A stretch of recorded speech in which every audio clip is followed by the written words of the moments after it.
Hello to everyone watching, and this is the defense of Lee Harvey Oswald by Lance Felderl and Madison Adelstein. Good afternoon. I'm Lance Felderl, along with my co-counsel Madison Adelstein, will be representing Lee Harvey Oswald in this court of public opinions.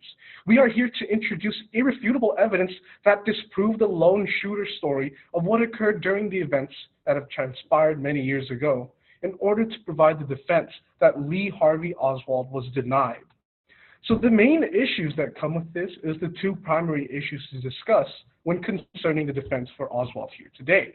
The first issue to discuss will be the logistics of how the shot took place. I will be going over this segment of the defense by pinpointing the three main errors of fact that plagued the events of the shot itself. Now, the second issue to discuss will be the contextual effects concerning the investigation that took place on Oswald shortly after the alleged shooting.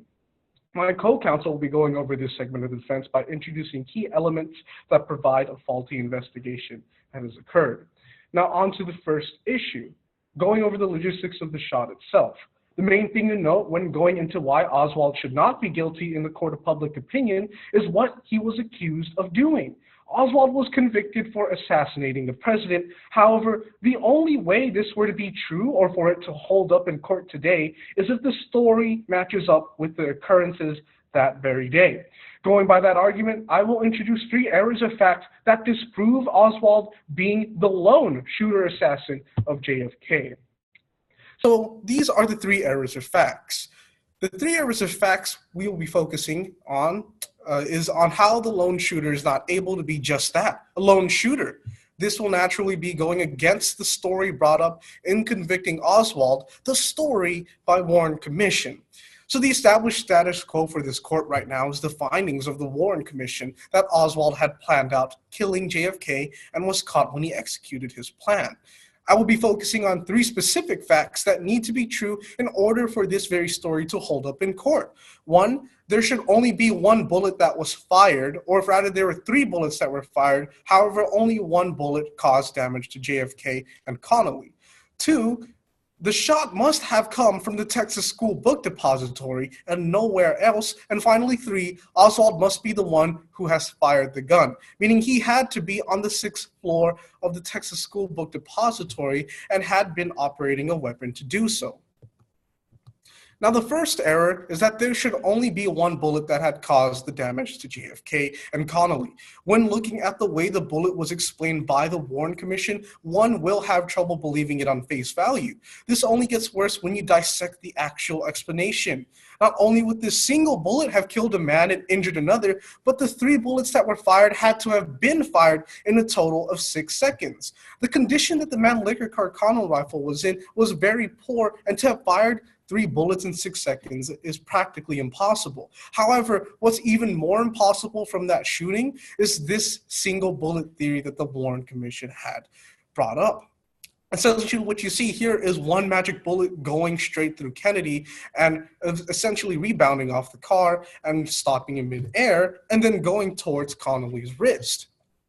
Now, the single bullet theory states that a rifle bullet fired from the 6th floor of the Texas School Book Depository passed through President Kennedy's neck and went into Governor Connolly's chest, went through his wrist, and embedded itself in the governor's thigh. If so, this bullet would have went through 15 layers of clothing, 7 layers of skin, and approximately 15 inches of muscle tissue, struck a necktie knot, removed 4 inches of rib, and shattered a radius bone.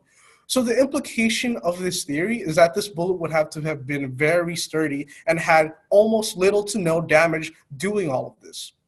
So for the single bullet theory to be true, the bullet would have needed to enter through Kennedy's upper neck area. Pictures of the bullet wounds would point to the entrance wound actually looking more like an exit wound due to how the skin goes outwards. Not only do the wounds not match up, but this theory would also suggest that the bullet is not damaged at all through its travels, or at least not to a major extent of what you would believe it to be, in order to explain how it's in pristine condition when it's found.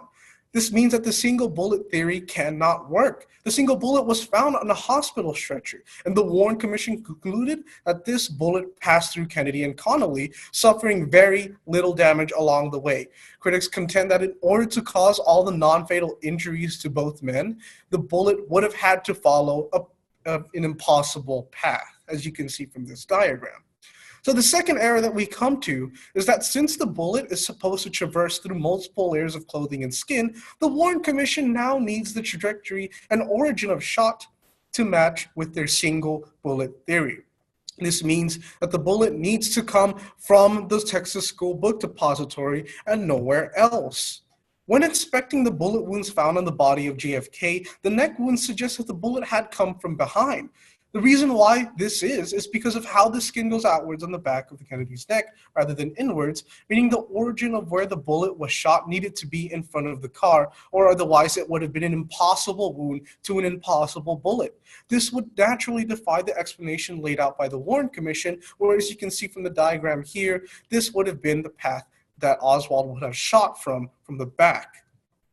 So this is the connection that we have now. This trajectory that you see here is what the Warren Commission believes the bullet has taken. However, even where the bullet was shot from does not match the placement of the wound and does not even match the occurrence of events that the bullet had to take. It would have simply went downwards and not at a lopsided way of being shot at. So now the third and final fact of error is that since the established status quo needs the previous two facts to be true, the only thing left to complete the Warren Commission report is to have Oswald himself be on the 6th floor of the Texas School Book Depository, as well as being the only one to have fired the Mannlicher Carcano rifle. So the first issue that comes with this third fact is that with having Oswald being the lone assassin is the trajectory of the bullets that came to be. This diagram on the side tells us that there were multiple spots fired from than just the Texas School Book Depository. These trajectories support not only an explanation of how Connolly would have been injured, but also how the car could have been damaged. This means that immediately there are too much shots for just one man, meaning this already disproves that third fact. And these is a simple diagram of how possible bullet trajectories could explain the damages that have occurred. As you can see, none of them happened from behind because that would have been too impossible to explain the damages at all.